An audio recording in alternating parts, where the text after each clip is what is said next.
Assalamualaikum warahmatullahi wabarakatuh. Bismillahirrahmanirrahim. Alhamdulillahi rabbil alamin. Wassalatu wassalamu ala ashrafil mursalin Sayyidina wa maulana Muhammad wa ala alihi wa sahbihi ajma'in. Amma ba'd. Ibu-ibu, bapak-bapak dan saudara sekalian,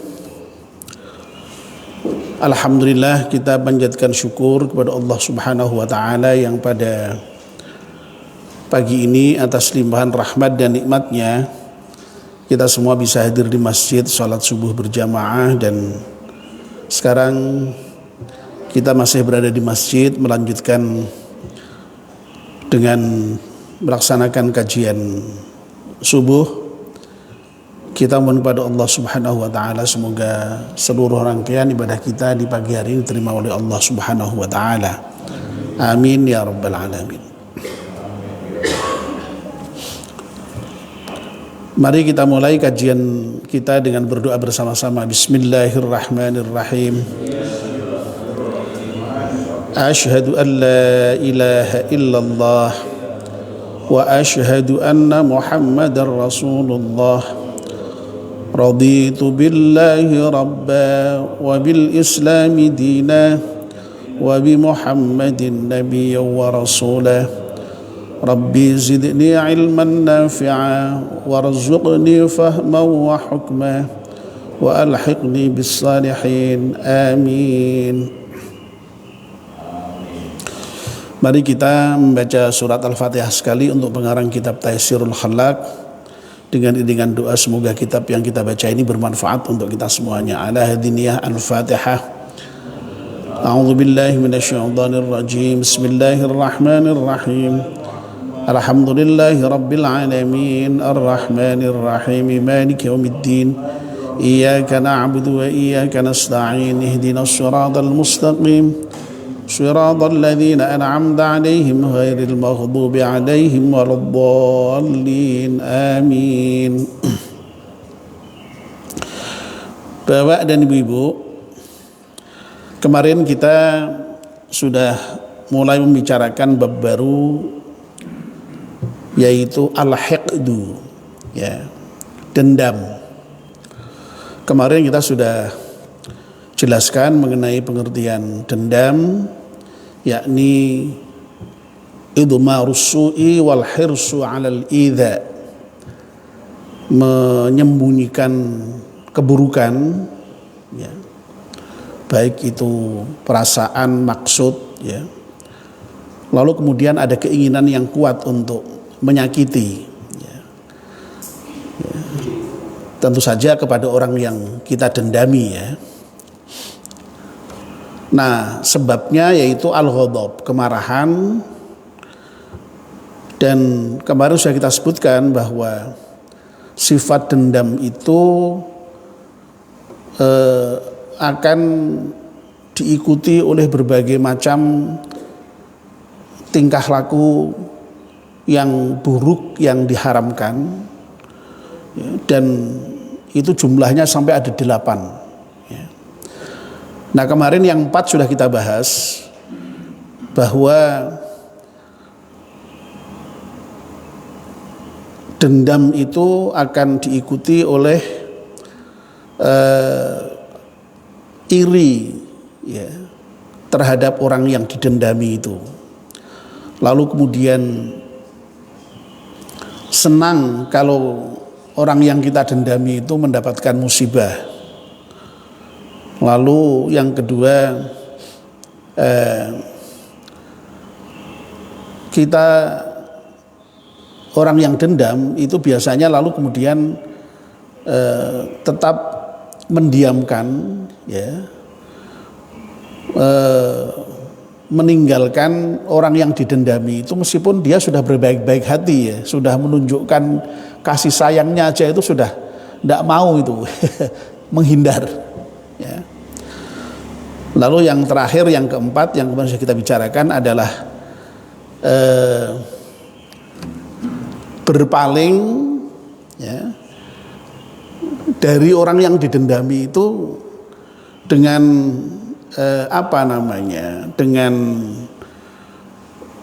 menyepelekan, ya, dengan istisghar, menganggap kecil orang yang didendami itu. Nah, sekarang kita akan melanjutkan berikutnya. Yang kelima berarti ya, wattakallumu fihi bil fuhsyi.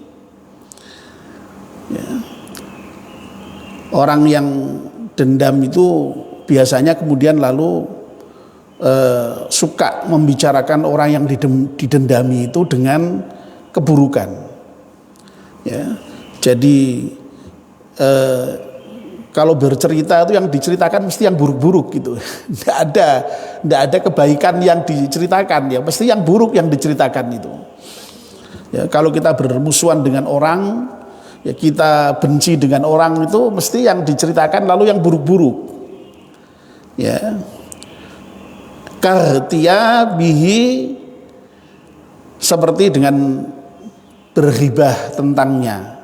Ya, ghibah itu kan mesti buruk yang diceritakan, ya. Yang membuat orang yang diceritakan itu pasti nggak senang, yaitu ghibah.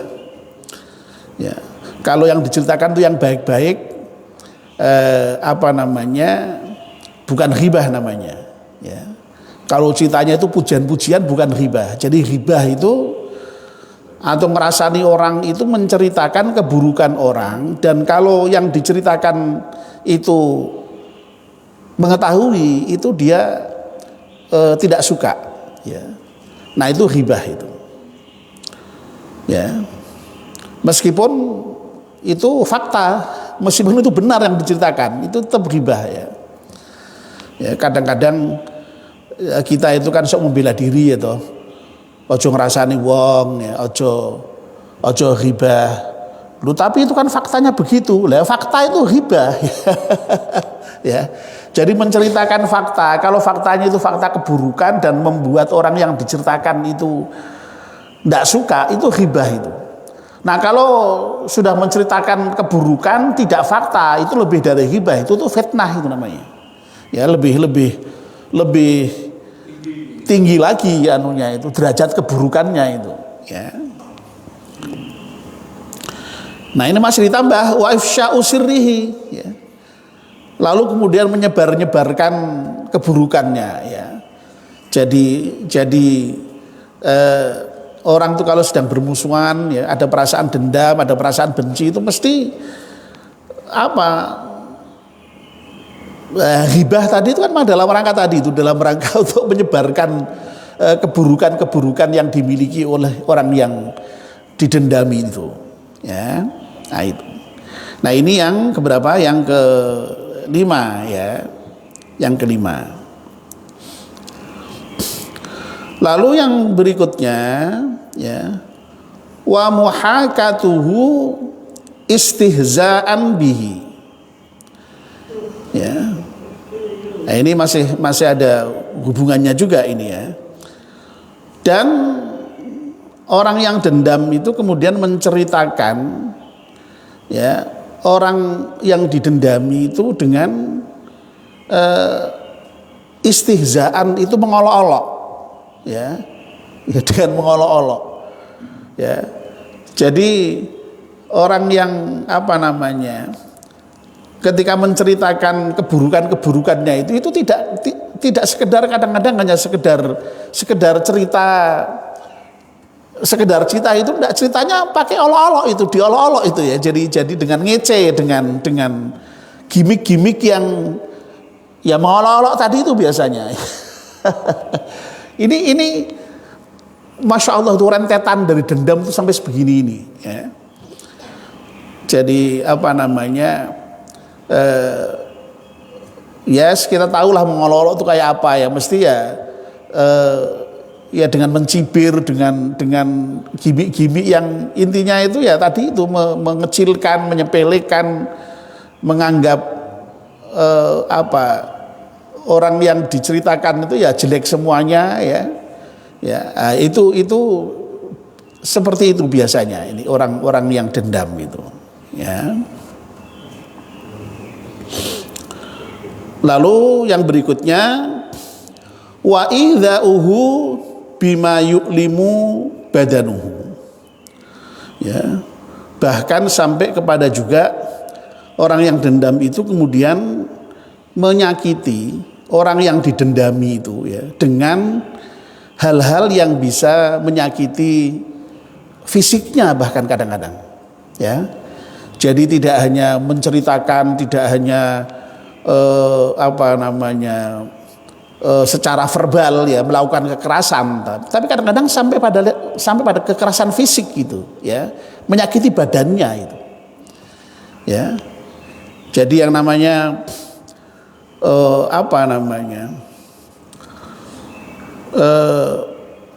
orang itu kan sebenarnya biasa, yang namanya konflik dalam kehidupan sehari-hari itu kan biasa ya. Suatu ketika bentik itu kan biasa ya. Dan itu wajar lah kalau sekedar hanya konflik berbeda. Uang dalam studi konflik itu orang berbeda keinginan saja itu sudah konflik itu sebenarnya itu. Nah biasanya konflik yang kemudian sampai berakibat pada kekerasan itu disebut dengan violent conflict, jadi konflik kekerasan ya. Ya. Nah sebenarnya kalau sekedar beda dengan orang ya, suami dengan istri beda dalam hal satu pandangan itu sudah konflik itu. Anak dengan orang tua beda pandangan itu sudah konflik sebenarnya itu ya. Misalnya saya sering mencontohkan, misalnya kalau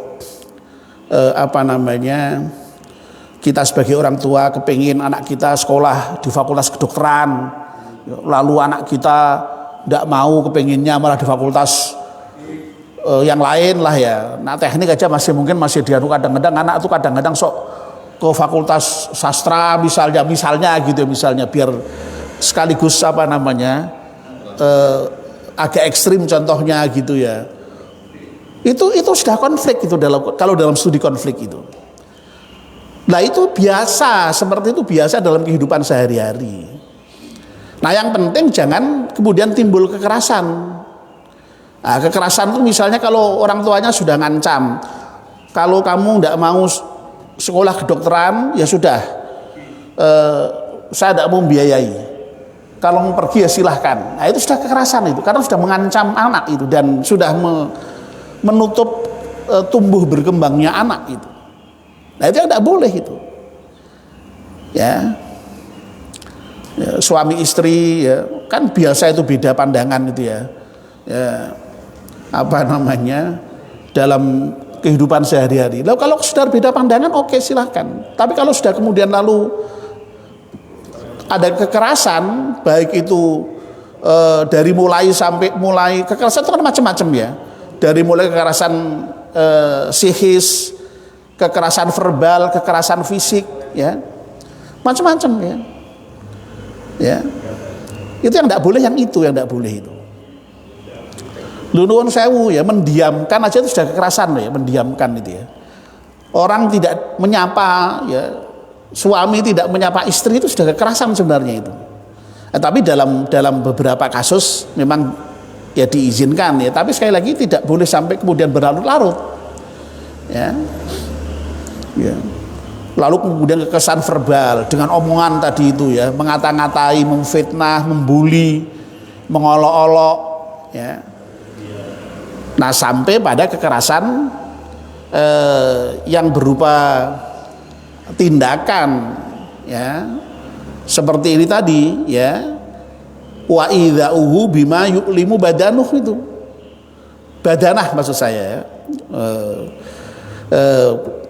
Jadi menjadi maf'ul ini ya, menyakiti orang yang didendami itu dengan hal-hal yang bisa menyakiti badannya, jadi fisik berarti ya. Ya jadi sekali lagi orang yang dendam itu tidak hanya kok sekedar menganggap sepele ya, kalau menceritakan hal yang buruk-buruk lalu mengolok-olok ya, bahkan mungkin bisa juga memfitnah, itu masih verbal semua itu. Nah sampai pada level ya kadang-kadang dendamnya itu diwujudkan dengan bentuk kekerasan yang berupa kekerasan fisik itu. Nah tentu saja ini jangan sampai ya, jangan sampai kita punya perasaan dendam yang sampai mengakibatkan yang seperti itu ya. Nah yang terakhir ya, waman haqqahu ya, orang yang dendam itu bisa juga sampai pada mencegah ya untuk tidak memberikan hak yang dimiliki orang yang didendami ya. Nah ini diberi contoh menarik ini, ka'alla yaqdiyahu dainah ya, seperti misalnya tidak membayar hutangnya ya. Jadi misalnya ya, orang semula baik berhubungan baik ya, lalu kemudian ada masalah ya, konflik ya, sampai menimbulkan kemarahan lalu dendam tadi itu ya. Nah kalau sudah dendam itu ya, wong semula baik kan mungkin bisa saja pernah berhubungan utang piutang misalnya itu. Loh, kalau orang sudah dendam itu kalau punya utang sekalipun yang mestinya harusnya bayar itu sudah ogah itu bayar itu. Ya, jadi ini contoh saja ya, bisa saja hak-hak yang lain yang mestinya diberikan tidak diberikan. Ini orang yang sudah dendam. Ya, misalnya ada pemberian bantuan misalnya ya, yang mesti layak dibantu, haknya atau ya layak dibantu misalnya, tapi karena dendam jangan itu tidak usah dibantu, nah, misalnya begitu ya. Itu kalau orang sudah dendam itu bisa seperti itu ya. Ya ini masya Allah ini ya. Ya makanya sekali lagi ini al-hiqdu ini, dendam ini merupakan akhlak yang betul-betul tidak baik ya, buruk ya.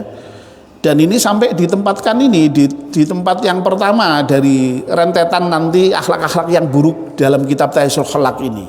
Ya, jadi sekali lagi ya, yang sebelum ini kemarin kita sudah berbicara mengenai akhlak-akhlak yang baik. Nah, mulai al-hiqdu ini kita bicara mengenai akhlak-akhlak yang buruk yang harus kita tinggalkan. Nah lalu kemudian yang di bagian terakhir sekali ini pengarang kitab ini menyebutkan satu hadis Nabi yang menunjukkan betapa buruknya, betapa tercelanya sifat al-hiqdu itu atau dendam itu ya. Wa mimma yadullu ala dhammil hiqdi, dan dari hal yang menunjukkan atas tercelanya dendam, qaulun Nabi sallallahu alaihi wasallam adalah sabda Nabi Muhammad sallallahu alaihi wasallam. Apa sabdanya Nabi? Al mu'minu, orang mukmin itu laisa bihaqudin ya, tidak pendendam ya, tidak pendendam. Jadi ini merupakan sifat orang yang beriman ya. Sehingga kalau orang itu kok sampai punya sifat dendam, wah itu berarti ya imannya perlu dipertanyakan itu, atau setidaknya imannya tidak sempurna lah ya berarti ya. Ya, jadi cabang iman itu kan banyak sekali ya, sampai 70 lebih ya. Nah, ternyata di antaranya ini ya, jadi seorang mukmin itu jangan sampai punya sifat dendam itu ya, jangan sampai ya. Ya sebaliknya ya, orang yang mukmin itu ya mestinya menjadi orang yang bisa menahan marah ya, lalu kemudian bisa memaafkan kesalahan orang lain. Nah kalau orang itu bisa menahan marah, ya tidak akan punya dendam. Wong dendam itu penyebabnya adalah kemarahan, kok al-ghadab ya. Ya, sehingga kalau orang itu bisa menahan marah, insya Allah tidak punya sifat dendam. Karena yang menyebabkan orang itu dendam itu kemarahan, ya, dan memaafkan orang lain, ya, pemaaf, sehingga kemudian lalu tidak berbuntut panjang tadi. Kalau sudah maaf kan selesai. Tidak ada rentetan-rentetan yang kemudian sampai ada 8 hal, tidak mungkin terjadi itu kalau orang memaafkan itu. Ya. Makanya ya Allah itu dalam surat apa itu yang sering dibacakan ketika halal bihalal itu ya, surat Ali Imran ya, ayat berapa itu 130-an itu ya, yang menginformasikan kepada kita mengenai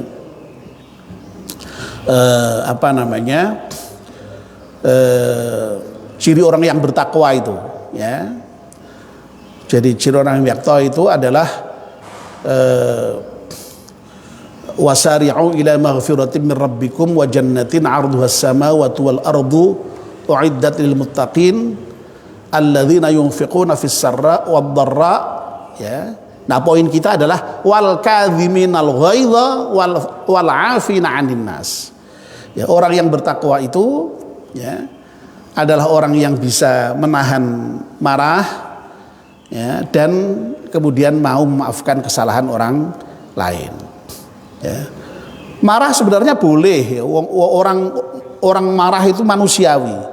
Ya. Maka kemudian yang tidak boleh itu ketika dilampiaskan sampai dendam tadi itu loh yang ya kalau marah sekedarnya ya, namanya manusia itu ya wajar. Orang tuh kalau nggak bisa marah sama sekali malah juga perlu dipertanyakan kemanusiaannya ya. Jadi wajar.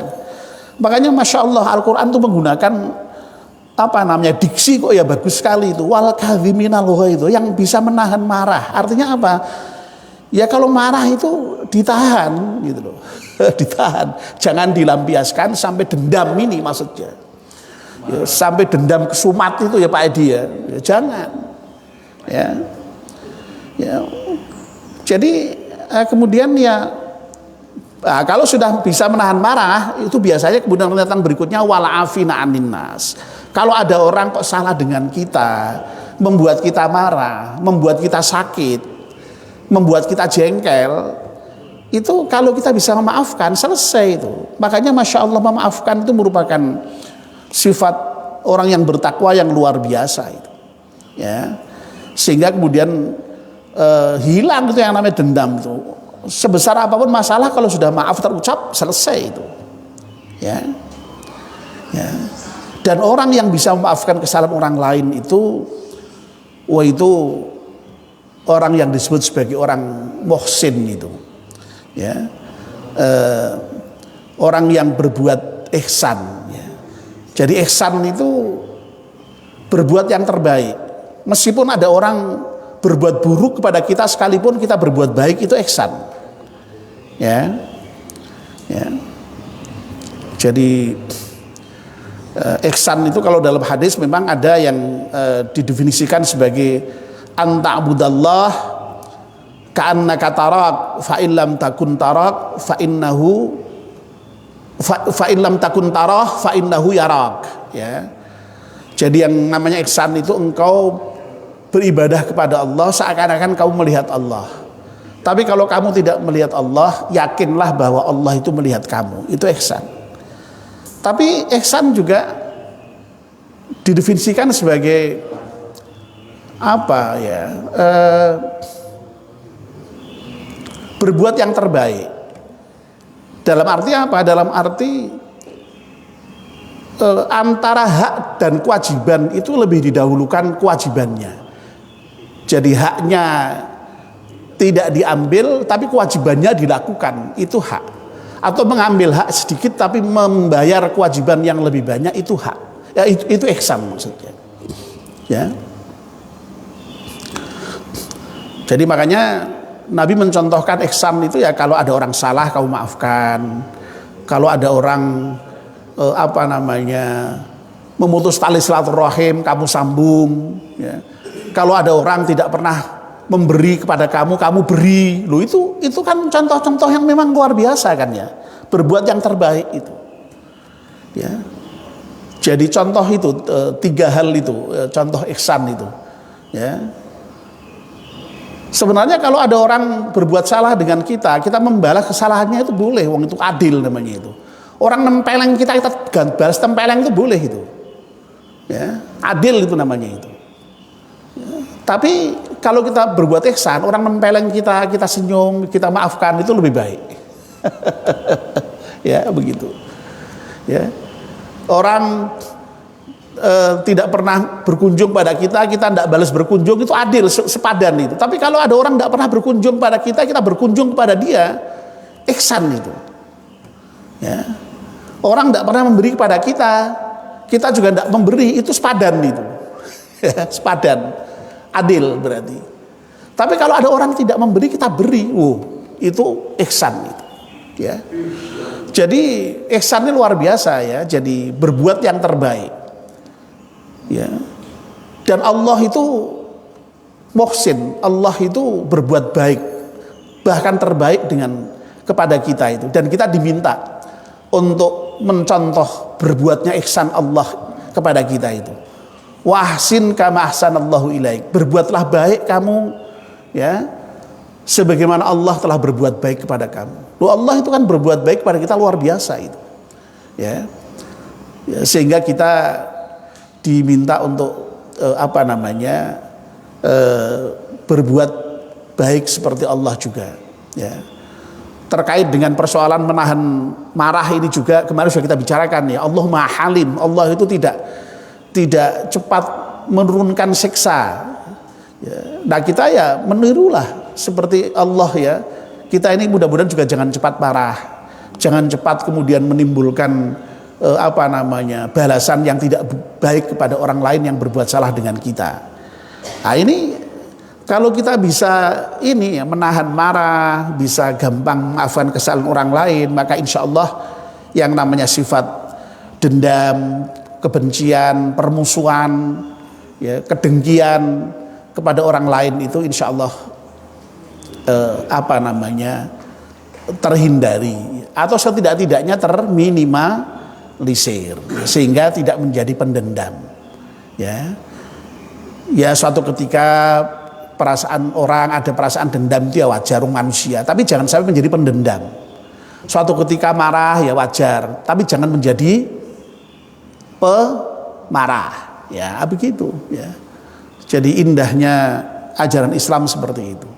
Makanya dalam ajaran Islam itu orang marah itu diizinkan. Sampai misalnya kalau suatu ketika kok misalnya lalu kemudian konflik lalu neng-nengan itu ya boleh.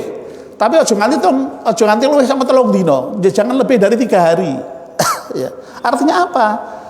Islam itu agama yang sangat realistis ya, mengakui bahwa dalam diri manusia itu ya memang bisa saja ada perasaan sakit hati, marah ya. Itu dendam itu ya wajar, tapi jangan sampai kesumat ya, jangan sampai kemudian lalu berlarut-larut sampai berpanjang-panjang menimbulkan sampai 8 hal yang dilarang ini ya, jangan sampai ya. Nah kalau orang yang lain tidak mau ya itu yang penting kewajiban kita sudah kita tunaikan ya, jadi itu ya. Baik Bapak dan Ibu-ibu ya, saya kira cukup ya, alhamdulillah ya, pembahasan tentang bab al-hiqdu ini sudah selesai, dan mari kita akhiri ya dengan doa semoga kita dihindarkan ya punya sifat dendam ini, amin ya rabbal alamin. Dan mari kita tutup dengan doa menutup majelis. Bismillahirrahmanirrahim. Wal asri innal insana lafi khusrin illa alladziina amanu wa 'amilus salihati wa tawassaw bil haqqi wa tawassaw bis sabr. Subhanakallahumma wa bihamdika asyhadu an la ilaha illa anta astaghfiruka wa atubu ilaik. Wassalamualaikum warahmatullahi wabarakatuh.